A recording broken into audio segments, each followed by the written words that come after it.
approve a special use permit for KC Pumpkin Patch with stipulations. Evening, Mike. Good evening, Mr. Mayor, members of the council.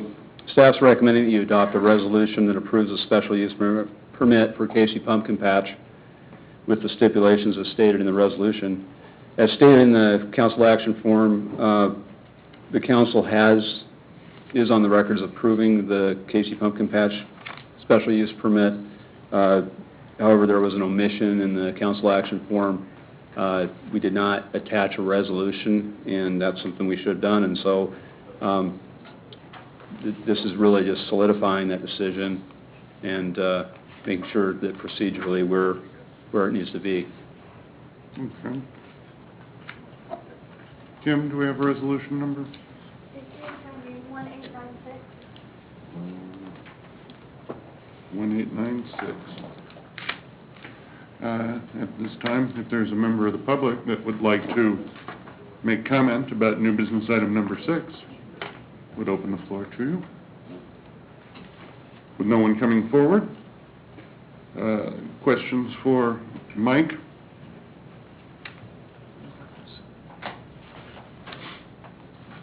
Certainly would entertain a motion. I make a motion to adopt resolution number 1896, approving the special use permit for KC Pumpkin Patch with stipulations as stated in the resolution. Second. Motion Shute, second Freeman, that we adopt resolution number 1896, approving the special use permit for KC Pumpkin Patch with stipulations as stated. Roberts. Yes. Shute. Yes. Freeman. Yes. Podovich. Yes. Harrison. Yes. Resolution 1896 passes.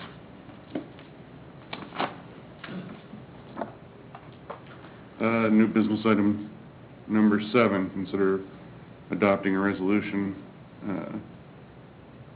Consider adopting the Planning Commission's recommendation to deny Z-13-02, a rezone of the property at 18865 Gardner Road from C2 to C3. Mike? Thank you, Mr. Mayor, members of the council. Before you tonight is the application by Sing Food and Gas Service to change the zoning of 18865 Gardner Road from C2, which is General Business District, to C3, Commercial District. This is not an application that's specific to the used car sales lot that's on that site. It's really dealing with the rezoning of the property and the underlying property rights for that site and the other uses that are allowed, conditional, or permitted on that site. The recommendation that staff is making is that the City Council adopt a resolution which adopts the Planning Commission's recommendation to deny the rezone application Z-1302 at the location. If approved, the rezone would permit by right all of the permitted uses in the C3 zone. The rezone would also allow the conditional uses in the C3 zone by conditional use permit. Included in your packet are the minutes from the Planning Commission meetings and the slides and exhibits Tyrone and Angie Jones presented at the August 27th Planning Commission meeting. So the complete record is in your packet. It's my understanding that the operator of the used car sales lot, Tyrone and Angie Jones, are here tonight, and they might be making a same or similar presentation.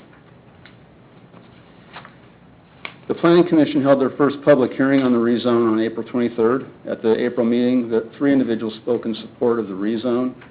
2 of those individuals are associated with Gardner Auto Sales. The other person is the manager of the adjacent Gardner Bank.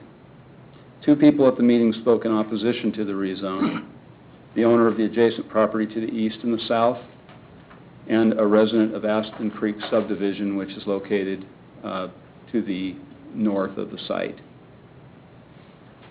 The application was deferred to the August 27th meeting. On August 27th, the Planning Commission continued the public hearing on the rezone application, and after much discussion, voted to forward the item to the City Council with a recommendation of denial.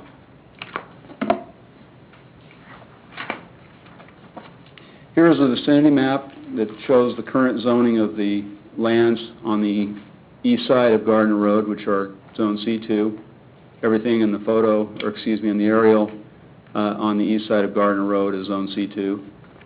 Lands on the west side of Gardner Road are zoned C3.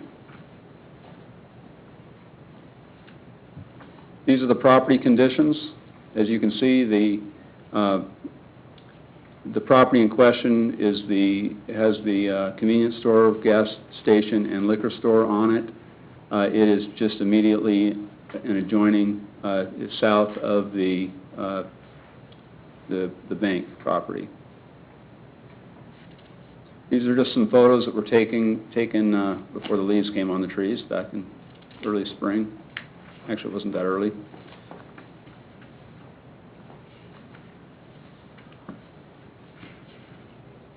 Now I'm going to skip this slide. Again, the Planning Commission's recommendation is a denial of the rezone application. The basis for the recommendation are the criteria for applications in Section 18-185-150 of the Gardner Municipal Code, which is part of the zoning ordinance. It's also based on a comparison of permitted uses and conditional uses in the C2 versus the C3 zoning district, and also the development anticipated for lands on Gardner Road in proximity to the I-35 interchange. I think some may look at the uses that are on the site and have an understanding that there's not an incompatibility issue because the adjacent lands are vacant, but it's really about the real value of the property to the south and to the east and west, and what could happen on that property, the development potential for that property, given that it's so close to the interchange. For each zoning district, the city code lists permitted uses, those uses that are allowed by right, and conditional uses. Conditional uses require approval by the City Council upon a recommendation by the Planning Commission. In the C2 zone, that's the general business district, and it's intended to allow basic retail services and office uses. Grocery, convenience stores, limited auto repair are permitted. Major auto repair, the type that's enclosed in a building, hotels, sale of new cars are conditional uses.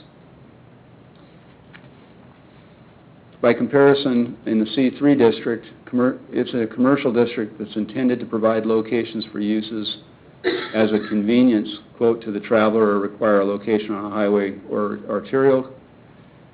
The list of permitted uses in the C3 district, unlike the C2 zone, includes the sale and rental of new and used cars, construction equipment, large and bulky items, and contractor storage yards. Warehouses, electric utility substations, etc. are conditional uses. This is a larger map showing the zoning in proximity to the I-35 corridor.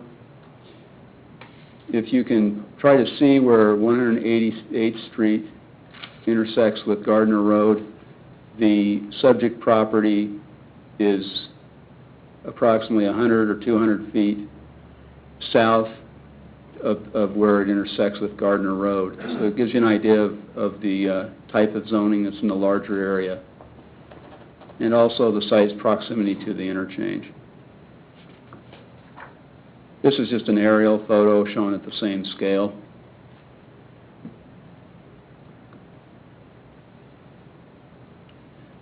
So there are a lot of criteria in the zoning code that are used to address rezoning applications along with special use permit applications and conditional use applications.